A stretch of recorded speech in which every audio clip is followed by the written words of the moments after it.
अस्सलामुअलैकुम नाजरीन, आज की ताज़ा तरीन और अहम खबर से आपको आगाह करते चलें कि बलूचिस्तान में शदीद ज़लज़ले के झटके।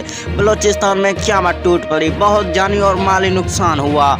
जी नाजरीन, हम आपको मुकम्मल तफसील से आगाह करते हैं इस छोटी सी वीडियो में। लेकिन वीडियो में आगे बढ़ने से पहले अगर आपने हमारे वीडियो को लाइक और चैनल को सब्सक्राइब नहीं किया तो जल्दी से कर दें और साथ खड़े घंटी के बटन को भी दबा दें ताकि मज़ीद इस तरह की वीडियो का नोटिफिकेशन आपको वक्त पर और बआसानी मिलता रहे और आप इस तरह की खबरों से रहें बाखबर।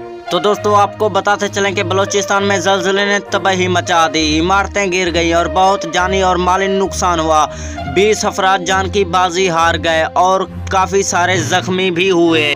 ज़ख्मियों को फ़ौरन अस्पताल ले जाया गया, जबकि मरने वालों के घर वालों का कहना है कि हमारी वज़ीर आज़म से गुजारिश है कि हमारी इमदाद की जाए ताकि वो मरने वालों की रस्में पूरी कर सकें। और तो और कुछ लोगों का कहना है कि हमें सरकारी घरों में दाखिल किया जाए, हमारे घर नहीं रहे। तो दोस्तों, वीडियो पसंद आई तो वीडियो को लाइक करना ना भूलें। मिलते हैं नेक्स्ट अच्छी सी वीडियो में, तब तक के लिए दीजिए इजाज़त। अल्लाह निगहबान।